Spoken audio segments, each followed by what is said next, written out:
Hi, my name is Sophia.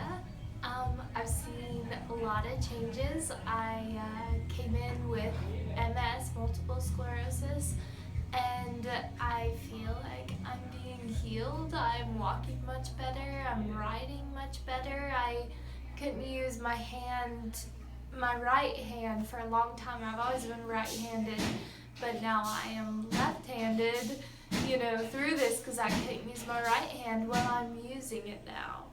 So that's huge. I look forward to my appointments. I feel good after them. I've learned a lot about health and nutrition and everything like that.